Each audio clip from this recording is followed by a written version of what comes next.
What's going on, everyone? It's LFC Transfer Room here, and today we're going to go through some of the main news stories to do with Liverpool. As always, if you have a question, if you've got something that you want us to speak about, put it in the chat. We star it, we come back to it towards the end of the stream, and we go through it. But today, unsurprisingly, Liverpool have once again been linked with a whole range of midfielders. It's almost like it's just easy work for the journalists to come up with some information about a new DM or a new number 6 or a new rotational midfield player. So we've got a few of those to cover with you today, but also there's some other clubs that are going for midfielders that we could have gone for. So we're going to cover that as well. And to help me go through that, I've got Drew, I've got Neil, and I've got Harmony.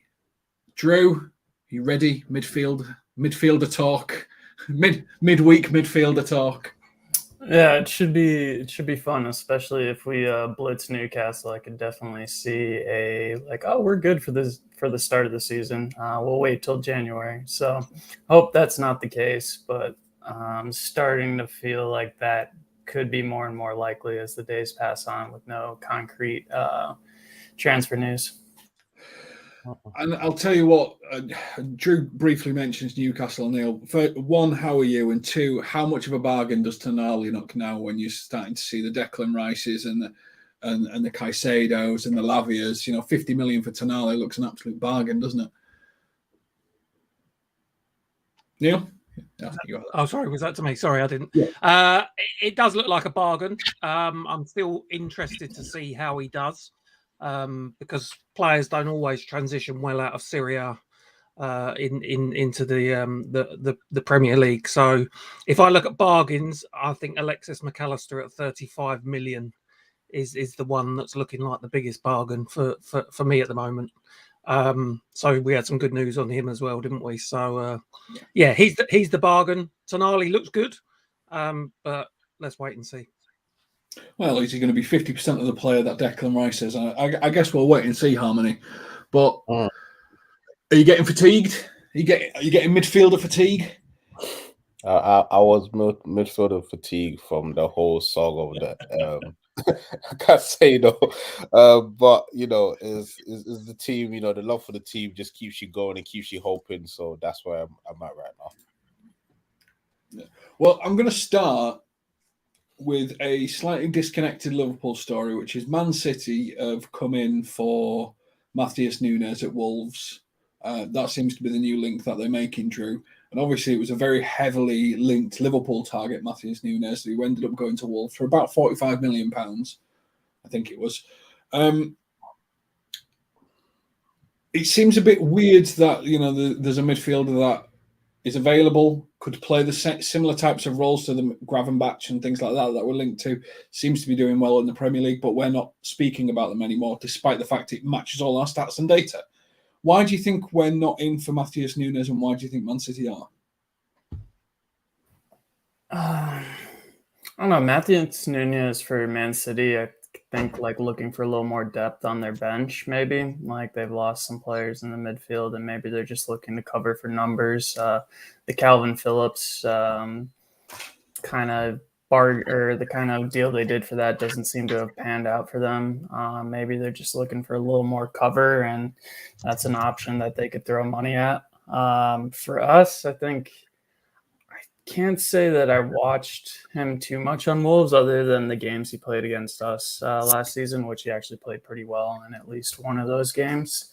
It seems like we were just moving away for different targets and looking, possibly at some younger prospects, which tends to be how we normally operate. We know that Klopp had a talk about Endo and really had to tell FSG this is a player he wanted and went against everything they normally do for a signing except for Thiago.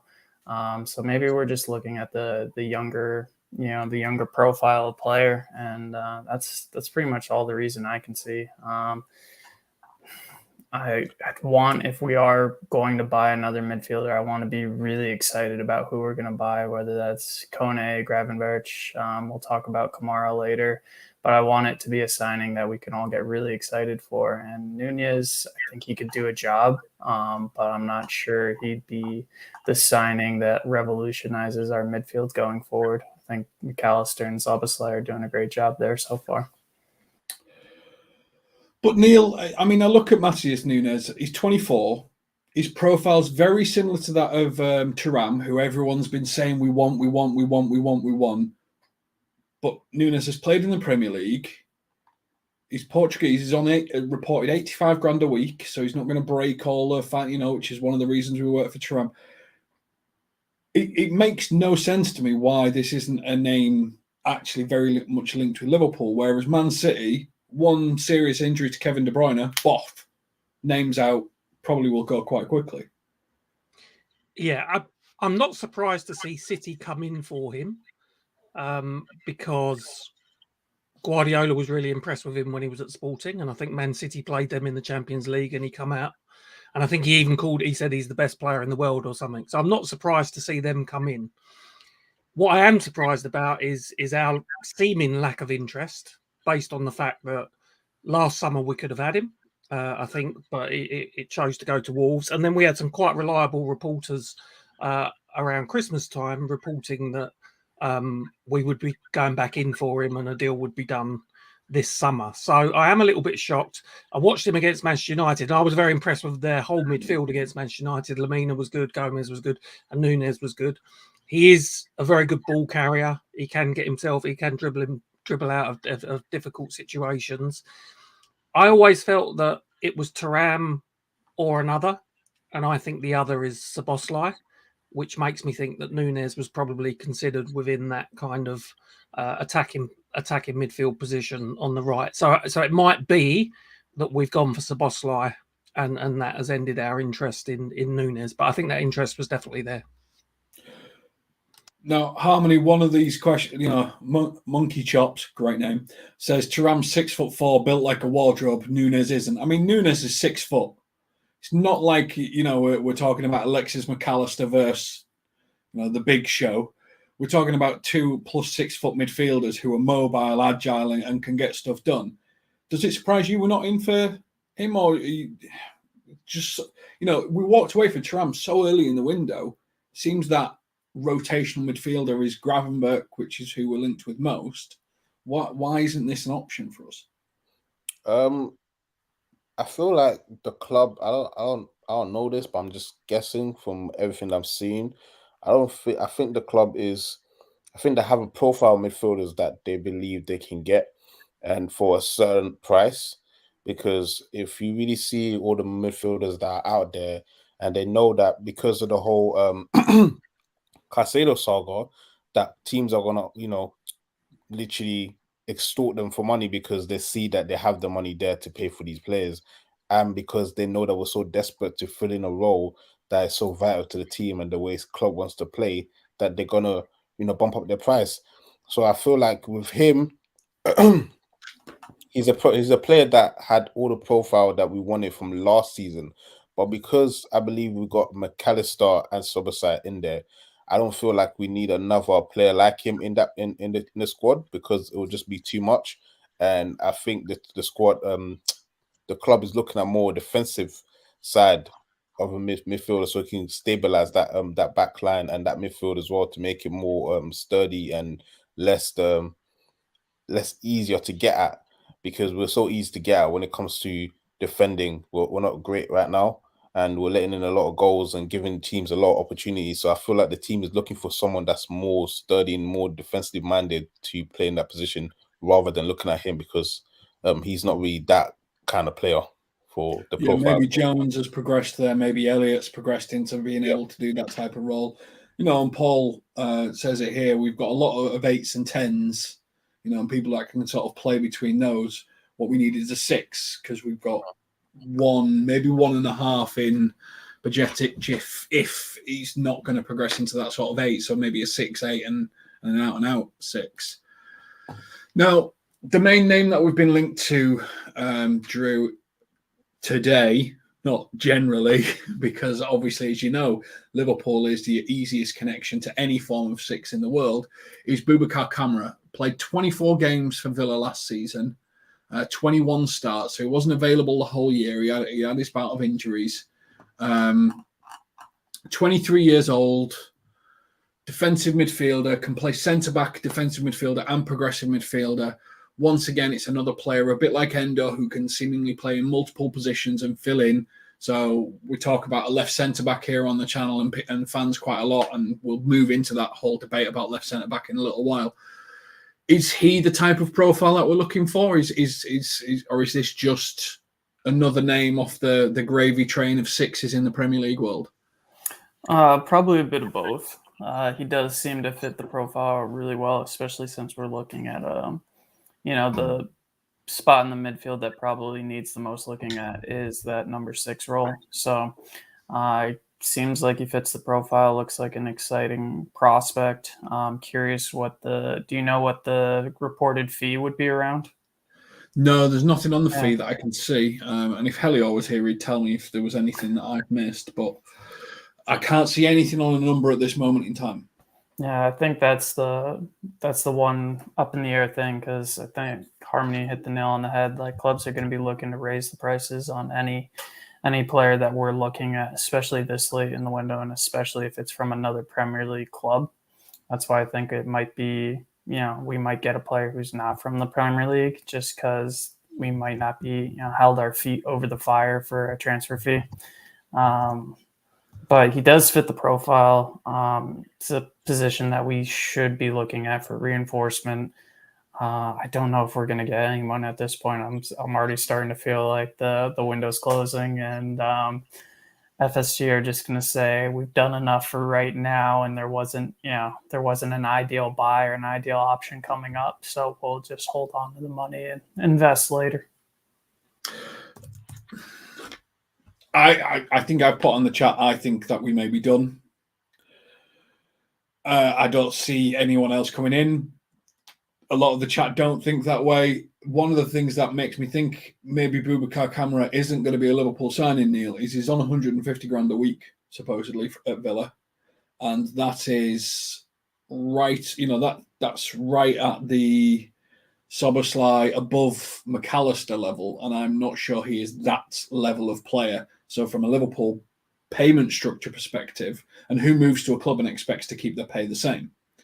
So from a Liverpool payment structure perspective, it doesn't look like he fits our profile in the slightest. What do you think? No, I agree. I think that would put him on more than Szoboszlai, because I think his reported wage is about 120k per week. So, from that, I think it was a free transfer, wasn't he, from Marseille last summer? So because they haven't had to fork out a transfer fee, it could be the reason why he's on such high wages. So from that perspective, it doesn't make sense. I think the transfer fee will be, we're being quoted 70-80 million for Doucoure. I expect Villa would probably ask for something not too far off of that. Interestingly, I read the report today. It was in The Athletic, actually. He was one of 3 players that was identified by our data team. So it was Caicedo, Lavia, and Kamera was the other one that was mentioned. And they were, as I say, identified by the data team. But there was no mention of fee. But as I say, I think Villa would ask for big money. I like it. I think he's a decent player. I think he's good. He's good defensively. He wins his duels. He gets the ball moving forward fast. But a bit of a patchy injury record. And I just don't see, with the high wages that he's already on, I hadn't realised that. And the fee it would take, I just don't see it happening. No, look, I tend to agree, Harmony. And looking at it, it just looks like, why would we break our wage structure for someone who didn't manage to play all of last season? So he's not got a full Premier League behind him. He didn't pull up any trees last season.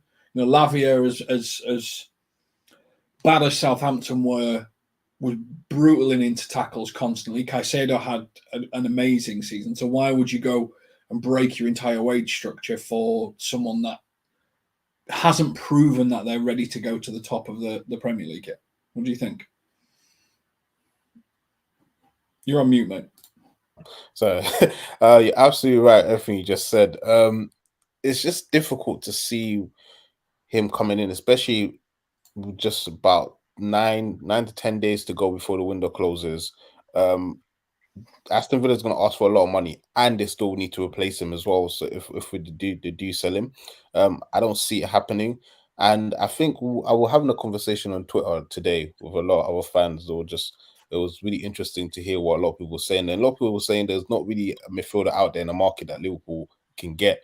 So their feeling was that they will just get a centre back and then wait until January or next summer to get a midfielder in.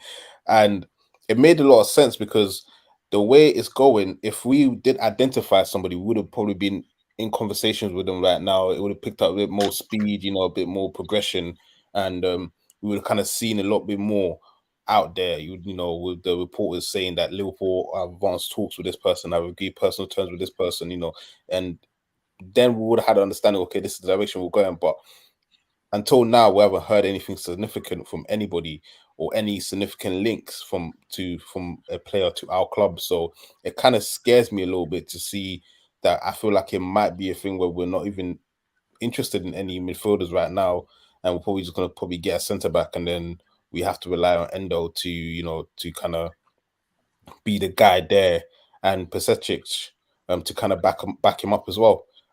Which is not a bad idea, but I would prefer to have somebody else in there, and he would be somebody that I would be interested to have in there. But with the fee they'll be asking for, it'll be too much. It'll be too much for me, and I feel like it wouldn't be worth it. And his wages as well. I think the wages wouldn't be so much of a problem because he's coming to a bigger club, and I feel like we can give him something similar, and he'll be more accepting for it because it's Liverpool, because it's a big club, because it's a better opportunity at Villa, and he can win something. But in terms of the pay structure and how much we would have to pay for him, I don't think is worth it at all. Yeah, and ACDC, just to point out, like the Liverpool wage structure, you can find it online and stuff like that. It's not an exact science, but if you think Trent and our senior pros are on about 180 grand a week, Verge is on about 250, and then Salah's on 350, you can really see how Liverpool pay their structure through. So it's not that we couldn't afford the wages, it's that we would be moving the structure around to accommodate players who probably don't deserve that senior role in the team. Now, should Liverpool's wage structure be different? Should it be refreshed because of how wages have progressed through football? That's a completely different conversation, and probably one that we do need to have at some point. But that's what I mean by the wage structure. Why would someone come in and earn more than Trent Alexander-Arnold as vice captain? What have they done to earn that wage? Now he's really close to it at Villa.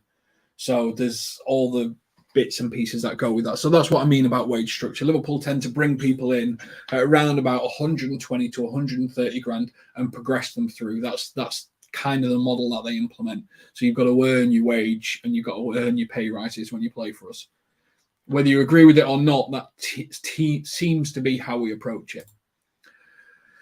Now, Drew, Harmony mentioned centre-back. He thinks we're going to bring in a centre-back.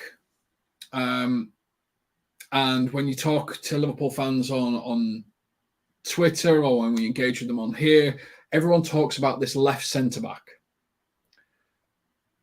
And I don't think we play with a left centre-back. I think we play with a left centre-back is Virgil van Dijk, Robertson's the left-back, Konate's the right centre-back, and Trent is your inverted right-back. I think when you look at the heat maps, it shows that Robertson plays left-back. So why are we so obsessed with this left centre-back? Probably cover. Besides Van Dijk, once you go in the depth past that, you got Konate and then Gomez and Matip, and I think that's where we're looking for, especially since Matip his contract ends in a year. He'll be up. We need to have some depth in that position. We need to look forward past Van Dijk, and I think that's where we need to get the next Konate in there. We need somebody who can potentially pair with him moving forward. So I think that's where the idea of the left center back comes, because I think Van Dijk has started the season amazingly strong. I think this is, he coming back from injury, it just seemed tough for him to get back to his best. But, the captain's armband put a fire under him. He looks really strong. I know it's only been 2 games, but he's also getting, 32 now? Mm-hmm. So, how many more years? That's true, but I think Thiago Silva is one run away from pulling his hamstring and ending his career. But and I think it comes down to the injury crisis. I think if they aren't right now, Liverpool should be wary of getting injuries. In the midfield last year, we had the center back crisis. I think we're stocked up front. The top three look pretty good, especially with Doak coming in. It just looks very exciting up front. But midfield looks a little better now, maybe one or two more in. But the center backs for me are the big worry, because if you get Virgil injured or Kanate injured, then you're relying on a Matip and a Gomez who don't have the best injury records themselves. So I think that's where that position needs attention. And that's why we're looking at center backs and potentially ones that will replace Virgil moving forward.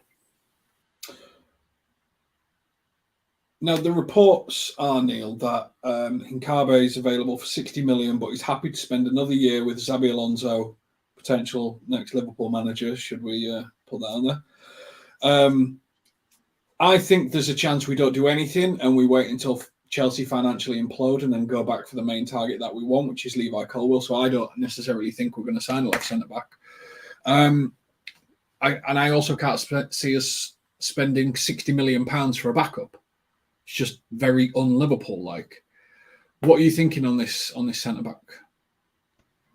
I think one's needed. I don't think we've had a left-footed centre-back since probably Ragnar Klavan. And we've never really had that left-sided cover for Van Dijk other than when he was at the club.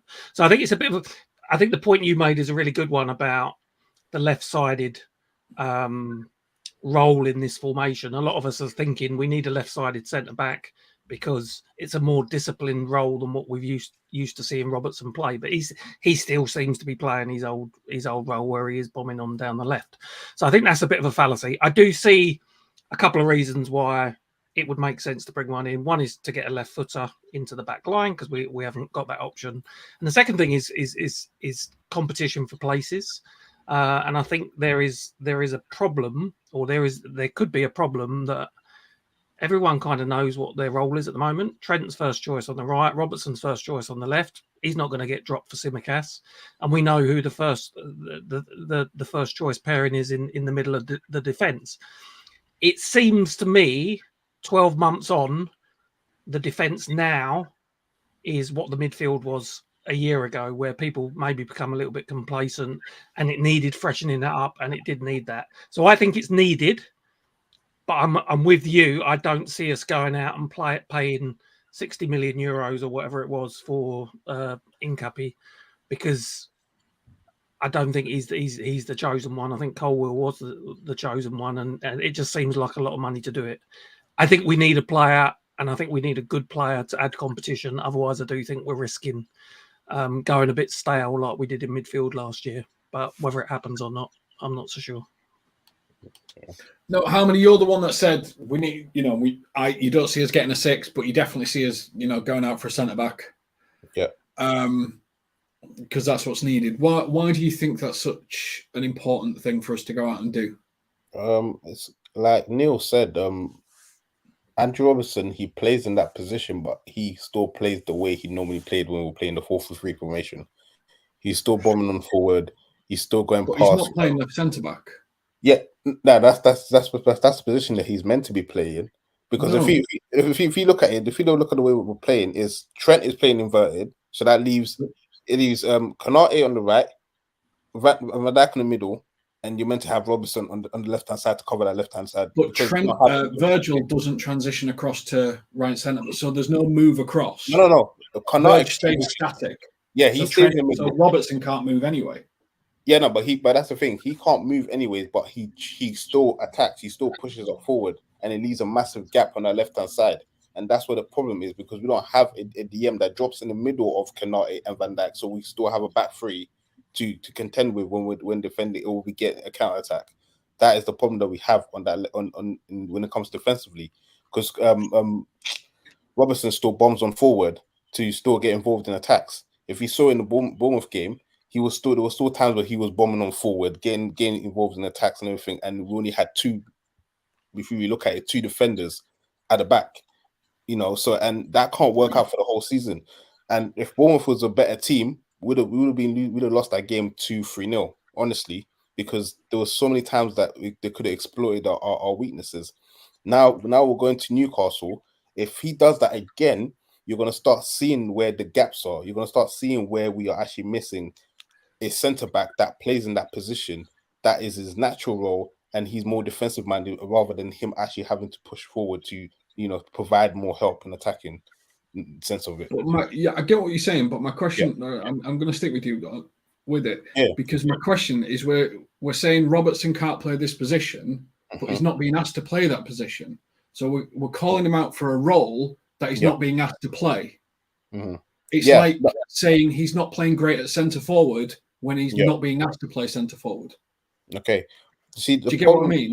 Yeah, I get exactly what you mean, and I agree with you on that perspective. But how I'm looking at it is that we're gonna get caught so many times when it comes to counter attack, because we're gonna have Robertson that's up there, that's helping with the attack or the river crossing. You're gonna have Trent out of position because he's gonna be playing the whole inverted role, so he's gonna be in that center.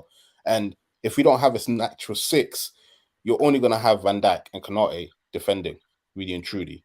Yeah. Yep. So, and if you so far, which you saw since or what? And if you watch that Chelsea game, a lot of the problems we had wasn't even on the right hand side; it was mainly on the left hand side. That they kept attacking that left hand side of the pitch because he was leaving so much gap in behind him that Reece James could literally just make a run behind, and that ball was literally there for him every single time. And that was the problem, and that's why people were so annoyed at him, because they're like, why are you so pushed up? Because you're leaving a massive gap behind you.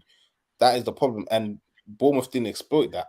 But if you're playing against Newcastle, who have better players, technical players in that midfield that can pick up that pass, that can break the lines, you're gonna see two defenders defending against probably three attackers coming at them, and that's where the problem is. That's why we need a left centre back that can sit there and provide Trent to go into that inverted role and be free, and not have to worry too much about him having to drop back, or having a centre back or having a defensive mid to drop into that the middle of Konate and Van Dijk to form a back three, so we can be more defensively stable. That's the problem that we have right there. I get what you're saying. Yeah. Would it not be a cleaner solution, Drew? And I'll come to Drew first, to get a really high quality six who can then take the step back into the middle and push out Van Dijk and Konate into the wider areas, allowing Robertson to attack and do what he does, allowing Trent to come in and attack and do what he does, but actually an aware six who doesn't drive forward, because that was, for me, where McAllister went wrong. He passes and he naturally wants to go forward. Doesn't think to stop. Are we all settled here because they've gone and they've gone? A bit like what Fab was brilliant at, which is just, I'll win it, I'll pass it, I'll wait. I think that's right. And I think you and Harmony are talking about the same thing, funny enough. I remember Harmony. Yeah, it's just where you put the player, isn't it? So do you put him in the sixth position or do you put him in the left centre-back position? But we're creating, for me, we're creating something that's never existed in our team. So that's why I'm asking the question. Yeah, definitely. I think the choice of bringing Endo in kind of shows, like, right away you saw him drop back into that kind of center back role. He covered just this past weekend against Bournemouth. Like, I saw him dropping back into the box, like just his defensive awareness. I think that is absolutely crucial because we were relying on players that didn't really have that defensive nous. So potentially, I think Endo can do a really good job for us this season, but I think it's the same situation with Fabinho where, what are you going to do if he's injured? Besic, deputized well for a handful of games, but I think that's why we're looking, like, all our other positions seems like we have multiple options, but the six and potentially the center backs. So I think it's absolutely vital that we get another six in. Just because, like what you're saying, is like our midfield can get run apart. I think the biggest thing too in transition is having somebody in that six who can stop the ball from being forward progressing easy, like to get up in the face and make sure the player on the ball can't turn and get like players coming back. Because I think we have I think Trent and Robertson can get back quickly. I think now with Szoboszlai, Don't know how much about McAllister on his mobility, but we have enough numbers in players. Like Salah is not afraid of getting back. Diaz won't be afraid of getting back. We have the players that will drop. We just need to stop those quick transitions, and those long balls too can be a bit prickly for us as well. But I think that's the name of the game, is making sure that we have the cover, the 6 to drop to cover on the wings if the ball goes out wide, and then we need a 6 who's like got that kind of the game knowledge, the defensive knowledge to stop the quick transitions. I agree, and I think there's a confidence piece in our whole defensive structure. Like if you're trying to play against Liverpool, what you do is you play it down the Robertson side. You try and play around Robertson and then ping one over the right hand side because you know Trent's not going to be there. You've got a deep runner trying to make that thing, and you've got a gap. And a proper 6 would go into the centre back spot. Konate would feel comfortable to push left. Van Dijk would feel comfortable to push right, depending on how you look at the lefts and rights. If you're looking at it from my perspective, I knew what I meant. Neil, you're a bit more tactical and stuff like that in the transfer room when you're writing stuff. Where are you sitting on this? Because this is a bit of a debate, because we are talking either about going back to 4-3-3 with an inverted right back type position for Trent, or a brand new formation, which is what people want. That's what people have been talking about, but we've never actually played it. Where are you sitting on this? I think it depends on the quality of the 6, to be honest. Because I think if you've got an outstanding number 6, there's no reason why we can't play, as we used to with our 2 fullbacks bombing on. I'm not keen on the inverted right back system at the moment. It was good last year, and it turned it helped turn our season last 10 games. But I can see why they're doing it at the moment, where we haven't had a recognised number 6. But I think if we could get that person in there that wins the ball, does the dirty work, passes well, there's no reason why we shouldn't revert to what we used to play with Robertson and Trent bombing on as fullbacks. That would be my favoured formation. However, if we don't get another 6, I can see why there may be some push to change the formation. You could play a double pivot with Trent playing the inverted right back, or you could send him back to right back and play a double pivot with Szoboszlai just ahead of McAllister and Endo. So you've got options, and I think it really does depend for me on whether you can get that number 6 in the middle of the park. I think the other thing we can do as a team much better, and this doesn't need to be a good number 6, I don't think we make enough tactical fouls high up the pitch. So when teams do try and break on us, let's just stop it, make the foul. You're probably not going to pick up a booking, but just take the momentum. We get red cards if you challenge for a ball foot on foot nowadays. Yeah, but quite often you'll see a player run through 2 or 3 of ours when really someone just take him down and you just kill that counter attack at source. So I think number 6 is key as to how we would play it. If we had Fabinho in his prime, I'd be in favour of playing our 4-3-3 as we used to play. Without that kind of level of player, then I can see the benefits in changing the formation. Yeah. Now we're going to move on to Doucoure, who's been linked with a bit, but again, the chat constantly Kone is good. Kone or Thuram. I don't think Thuram's a 6, but Kone definitely is a 6. Yeah. A lot of people want Kone now, and I think he's been linked a lot with us and stuff like that. Where are you on Kone, Drew? What do you think about him as a player? Do you think he's the solution to all our number 6 problems? He's a very mobile, very big, very powerful 6. Yeah, I'd love to see him. Jesus, sorry about that. I'd love to see him in our team. Him and Kone were the 2 players I was very excited about early on in the window. I think we've talked about how it doesn't look like Thuram after we've gotten Szoboszlai. But Kone, I definitely would be excited to see him in the team. I think once you take Endo out of the equation, like age or injury-wise, we don't have that cover. And I think Kone is someone who could come in and definitely take that number 6 role. Seems a very exciting player. He's big. He's strong. He seems good at tackle. I think he's exactly the type of player who could thrive in the midfield. Be cool to have like the French connection with Konate in there as well. I think that could help ease him into the team. I don't like. I can see why everyone in the chat is going for Kone, and especially price too. Because what is it, like around 40 mil would get him, as opposed to like a Doucoure when Crystal Palace is quoting like 70, 80 million. I think that for like I like Doucoure, but I think it's one of those ones like, are you paying 70, 80 million for Doucoure? That just doesn't really make sense. It's not like he has the English tax on him either, so.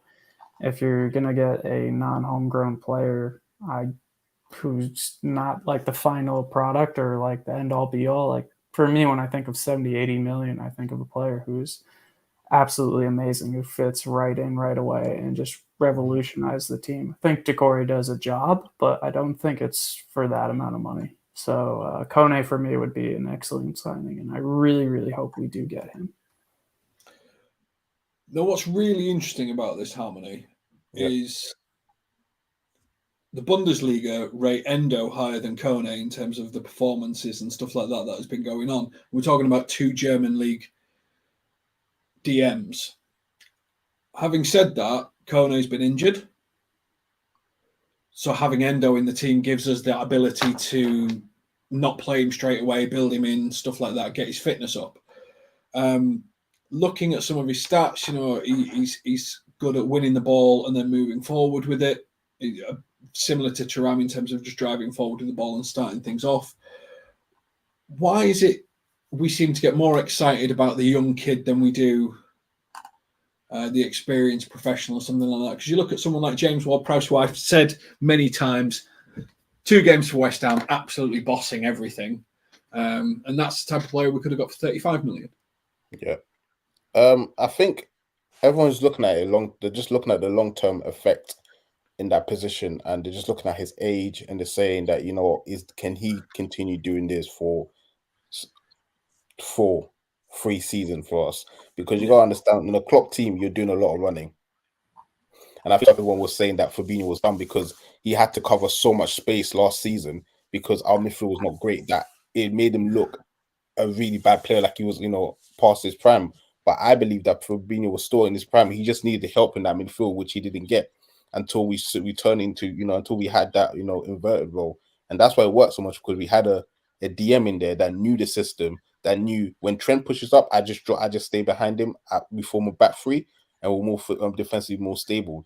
So, and so I think that's what everyone's kind of looking at Endo and saying, can he last? Can he, his legs last in this Klopp system? Because Klopp loves a runner, loves a player that gets stuck in. He doesn't like, he rock and roll football. That's what he calls it, and that's literally what it's going to be. You're going to be running a lot. You're going to be moving a lot. So that's what everyone's looking at and saying, we need someone younger with younger legs that will be more durable when it comes to these type of drills, these type of games that he's going to be playing, the amount of games he's going to be playing, the amount of minutes he's going to be playing.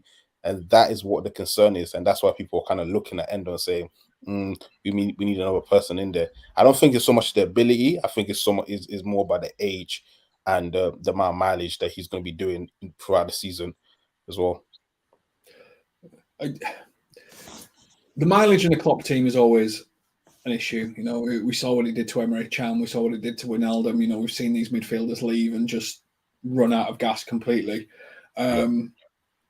I mean, Neil, my playing, I played rugby and playing against Japanese teams and stuff like that. They never stop running.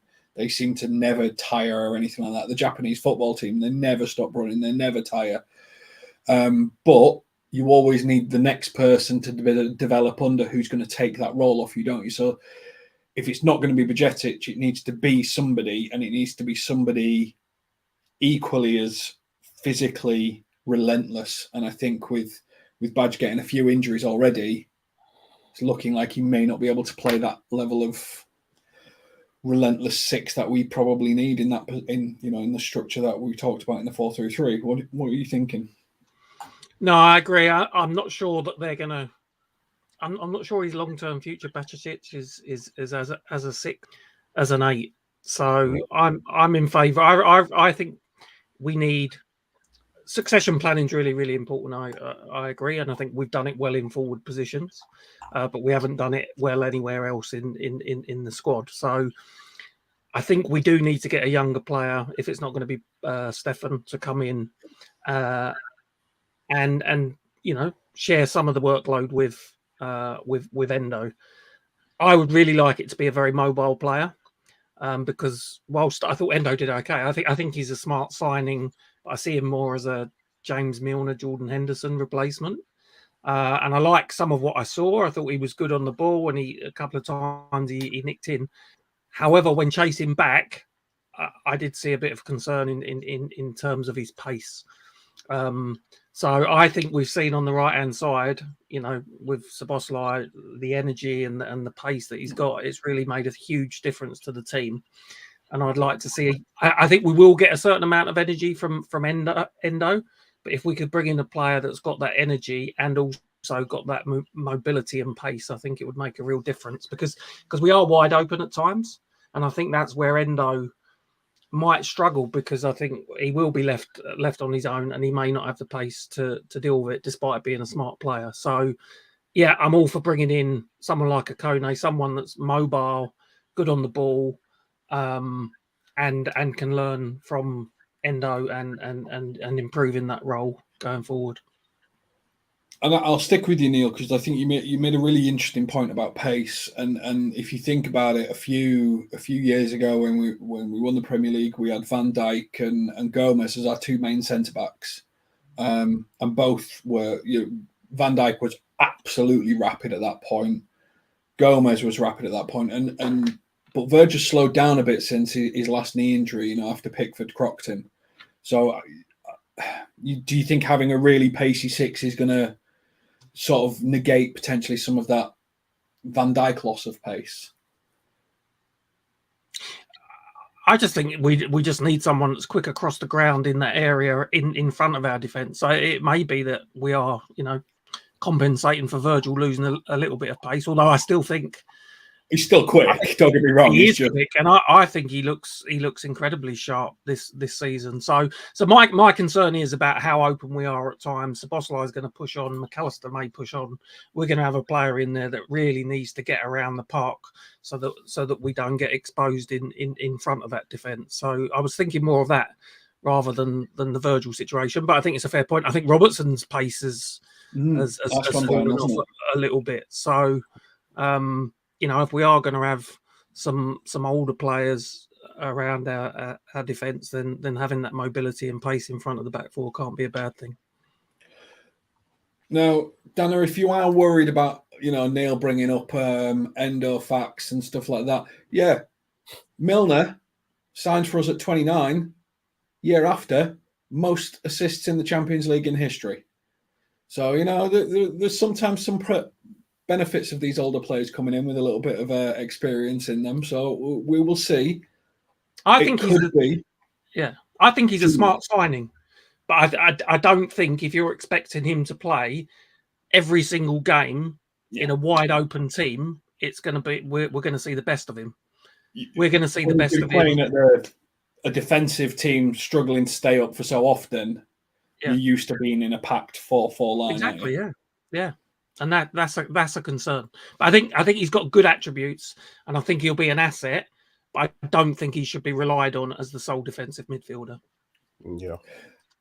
Now, if you are new here and you've not been here before, please like and subscribe to the channel. It's a fan channel. You can go back on the video and watch me and Harmony working out like which player we want to replace and what system we want to implement and stuff like that. So all videos made for you by us. But if you like, subscribe, we do appreciate it. We are so close to 9.5 followers and nearly at the 10k quiz where Drew can make a fool of himself again. But Drew, the final story of the night before we move on to the questions that I've started from everyone in the stream is Doucoure will take a silly offer for him to sign. This is the part of the season that worries me because Liverpool rarely make a silly offer. 70 million, something like that. They rarely just go above and beyond to just sign anyone that they want. Do you think we do it? Do you think we're going to be forced into doing it? Or do you think we're just going to gamble and take the risk? I think we'd gamble. I think with Caicedo, that was a silly bid, but competition with Chelsea, we needed that role filled. Now that we've got Endo in, I could see FSG being a little more like, well, we got it covered. We're going to need to invest more, but I don't see them shelling out silly money now when we're not desperate, even though we do need signings and players coming in. It's not at that, I don't think we're at that Arthur Melo stage, the Kabak stage, the Ben Davies stage. I think we do need two more players in, midfielder and center back, but the Andre deal kind of, we'll see what happens there. January, I think they're going to kick the can down the road. I don't see why we'd pay 70, 80 million for Doucoure. I was saying earlier, he's not English. It's not that homegrown tax. It's he's not a phenomenal player. I think he could do a job, but for that amount of money, you should be getting top quality that come in the pitch and just excite everything. It should elevate the club. I think he bolsters our squad and definitely covers in that aspect, but I would not pay that amount of money on him. That's two players, that's like a Kone and an Andre, or, covering center back. That's silly money the silly money to play at Crystal Palace. It's not a smart decision, my opinion, though. Yeah, now for me, Andre is the backup for Alexis McAllister, that person who's going to make everything work. He can do a little bit of everything, and I'm a huge fan of him. Anyone that's already in the Brazilian national team, we're talking about spending 60 million for Lavia, who's nowhere near England under 21s, let alone the main team. And we've got someone that's a Brazil national for available for 40 million euros. I'd just get that one done, whatever it takes. But it doesn't solve the defensive structure, which is the main thing we need to be able, to move forward. Now, Harmony, some people will say, well, Liverpool still got the most points against the top six in the Premier League last year, even though they were off the pace. So obviously they're good enough defensively. But for these counter-attacking teams who just wait for the fullbacks to blast forward and then counter-attack us and get it, a bit like what Fulham did to us, that's why we need a really clever six, isn't it? That's why we need someone that can shut things down.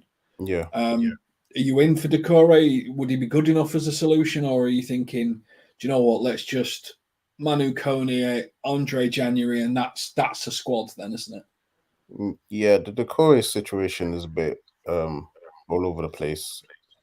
I watched a couple of highlights of him. Watched him against Arsenal. He did okay. He wasn't great. But he, like Drew said, he did a job.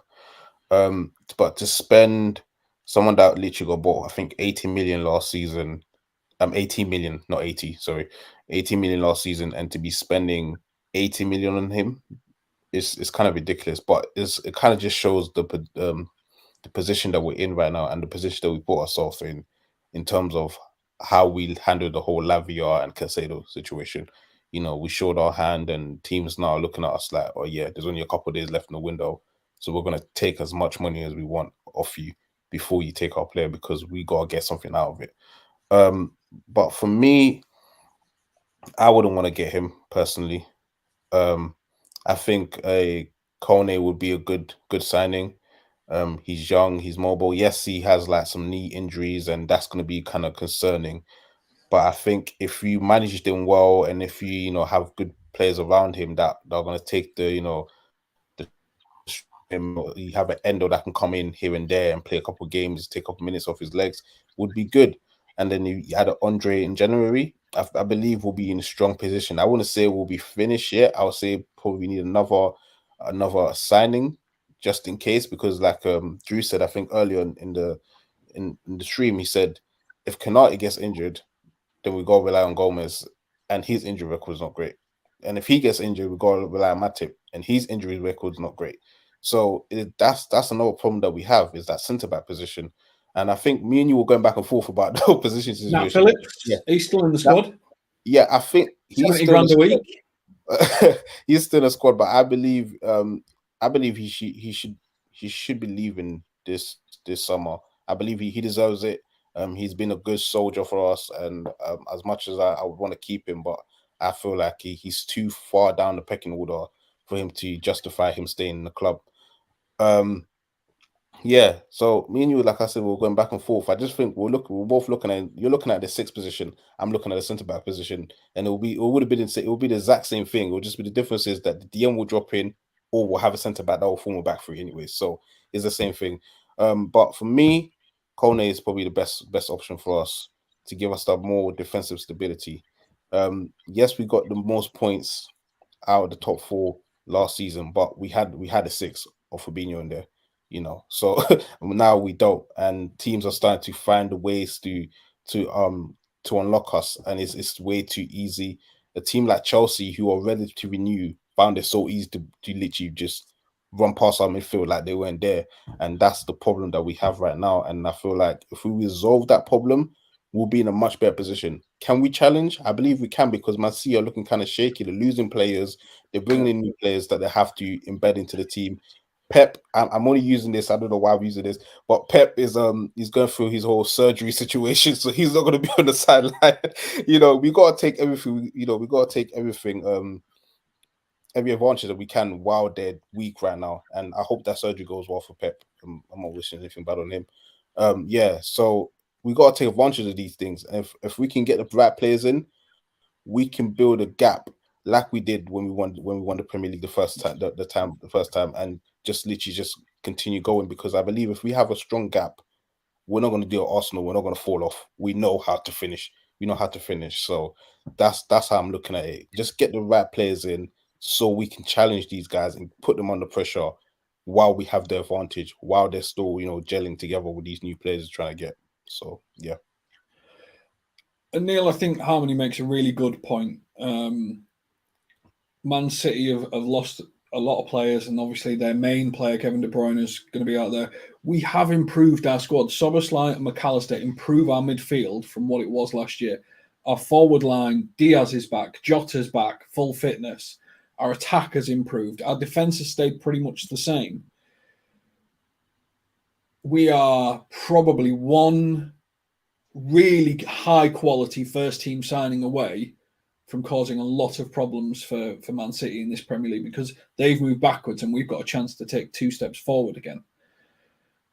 Is that how you see it, or am I just being overly optimistic?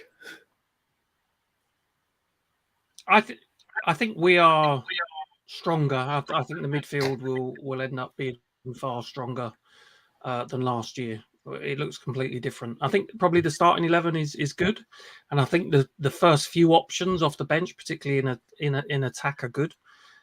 I'm not sure as a squad whether we're quite as strong, and if we were to get injuries to key players in midfield, particularly in defence, I think we could struggle. So we're going to need a little bit of luck. I do think you're probably right. If we had that luck with injuries and we brought in, I think, 2 top quality players, a defender and a strong defensive midfielder, we could cause a lot of problems. City, as we've said, look like they might have a few issues of their own. Arsenal, will they? You know, they looked okay on Monday. I didn't think they were. Yeah, they were great. The last 2 games they played, they haven't really looked that good. Yeah. So who is there? Brighton looked like the best team at the moment. So yeah, a bit of luck with injuries and 1 or 2 real quality players, I think would make a huge difference and get us towards the very top of the table. And I think that's what's really interesting. You know, the Caicedo thing, when we all thought it was coming off, suddenly that whole factor of, well, that first 11 can't be beaten. Yeah. Because that midfield is dynamic. And nobody's feeling that with Doucoure. And that's nothing against Doucoure as a player or anything like that. It's just he doesn't necessarily have what Caicedo had in terms of what Neil's talked about, the mobility, the ability to get there, the relentless pace, the injury record and stuff like that. Because yeah, I think the problem with Doucoure is the price tag. So I think he's got a lot more. I think he's a good player. I don't think he's 80 million. He's got a lot more to his game. I think when he was at Lens, he was a bit more expansive in what he was doing. I watched him on Monday. He played in that double pivot with Lerma, I think. Yeah. And you could tell he was in a Roy Hodgson team. He was asked to patrol a zone, sniff out any danger and pass the ball, and he did it. But you could see that he was restrained in what he was doing, and there was potentially more there. And let's not forget, in a Palace team that had Eze on form, Elise a good player, he was their player of the year last year. So he's a good player. There's no doubt he's a good player. I think the problem is the price tag, and there's just the value's just not there. Having said that, if a DM comes in, a bit like what Endo did, smashes into that first tackle, wins the ball back, sets us off on a counter, you get Liverpool fans behind you.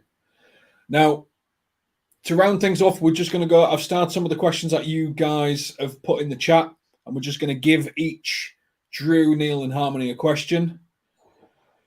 Drew, I'm going to start you with this question that we've got from Ash that came in earlier. Guys, can we totally finish top 4? It's just bizarre watching this club not look interested in trying to win the Premier League. What do you think, Drew? Are we just after top 4 this year, or do we think actually we should be, we're 70 million, 100 million's worth of 2 signings away from actually being able to properly challenge? What do you think of Ash's comment here? I think we should be challenging. Like, I think after dropping out of the top 4 is an absolute must, like mandatory, least lowest bar of the season to achieve. I think the nature of the rebuild we had to do in the midfield, I still back us to go for the league. Like, I'm going to always want that to be what we're aiming for, and I'm going to believe that we are going to win until it's mathematically impossible. I think just betting in everyone, like, we pretty much have an entirely new midfield, and that's a huge chunk of our team altogether that we need to gel right away and carry the team forward. Like, I think we learned from all those seasons, especially the first one where we lost to City by a point, that next season everybody was on board, everyone knew what they had to do, and we pushed from the get-go. We put our foot on the gas from the start and just absolutely blitzed the league. It was like 20 points above City, like that kind of levels to beat them. And I think expecting that from an entirely new midfield is a bit tougher. And I'm not saying we're not going to challenge. I just think it's going to be a lot tighter. So top 4 is an absolute minimum for us this season. But like, I don't think that we're not saying we're going to challenge. I think it's all just trying to come together after this rebuild, because there were so many areas of the team that needed addressing. The midfield huge, and we're still not done. We still need one more midfielder in that 6 role, and then a center back cover. And you need everything to go right for you. But that doesn't mean we shouldn't be going, like you and Harmony were saying, like City have dropped off. Like, this is the time to pounce and take that. And I think that's where our heads should be at. And I think the players and Klopp will manage that well. But also, just real quick, the mentality that season that we did win the league, it was Henderson coming in after every conference, Klopp. Everyone was like, just the next game. They weren't talking about going for the title. They were just talking about winning the next game. And that's the kind of mentality that you have to be in. You just have to literally treat every single game, be fully focused on it. Don't care. Just add it up at the end, and then you see you're 20 points ahead. Like, that's the kind of mentality. So I'm not too worried about like what's going Building on. the momentum, so to speak. Yeah. Harmony, I'm going to give you this question that a centaur gave to Jay Moose, one of our subscribers. Do you think the 100 million bid for Salah is real? Do you think we'd sell him even if the 100 million bid was real? Do you think he's locked in for this season? Too late in the transfer window to sell anyone after all. What do you think, Harmony?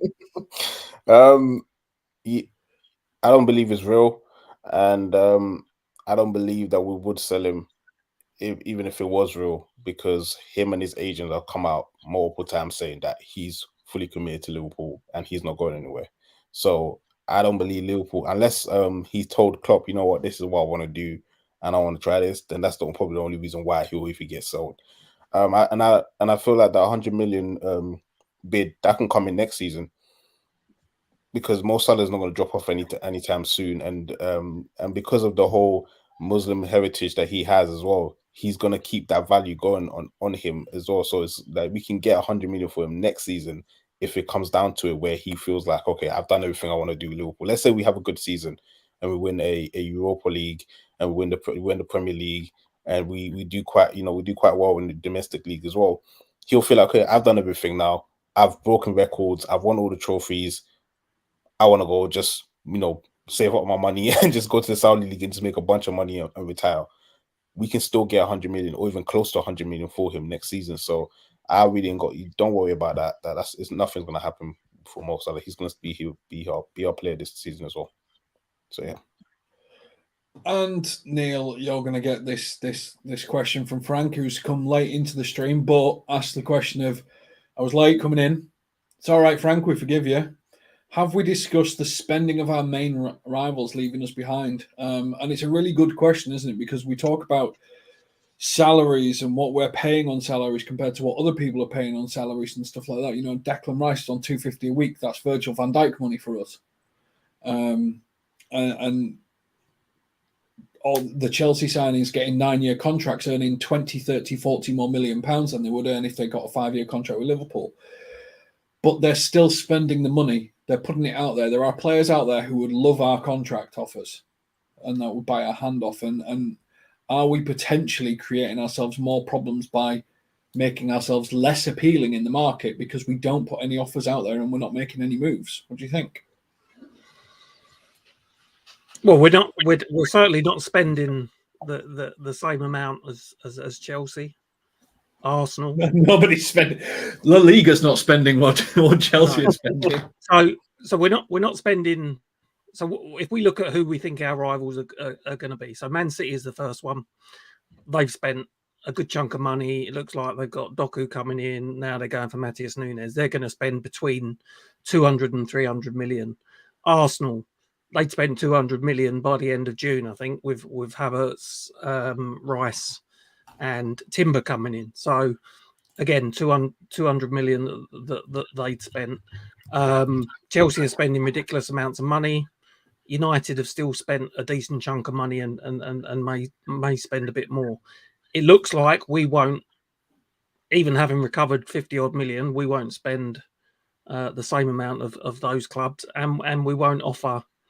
I think wages is becoming a crucial issue now, that, and we saw it with Caicedo and possibly with Lavia as well, that we're just being blown out the water with what these players are offered. So I think we all thought we were at a crossroads from a transfer spending perspective last year or last 2 years. I think now that might be compounded by a problem with the wage structure as well, based on what players can earn at Chelsea or in Saudi. That's also added another edge to the market. So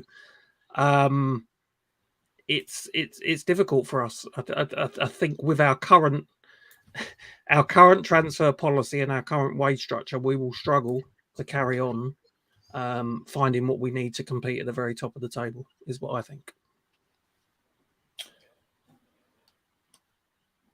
And this summarises it really. 5-year contracts are already risky. 9 years put too much. Doesn't give. I wouldn't necessarily put power, but you're creating a situation where I'm not against long contracts. I actually think it's probably more beneficial for the game. People have a longer term contract and they can build a life and settle in an area. It's very much the American style of things because people have got to settle in the city for a long period of time. But everyone should be playing the same game, and currently not everyone is playing the same game, and I think there needs to be a standardization of some of these things.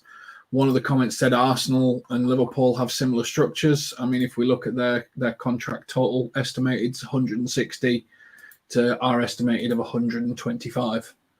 It's not the same game. We just pay Salah and Virgil van Dijk the wages that Arsenal are paying to about 5 or 6.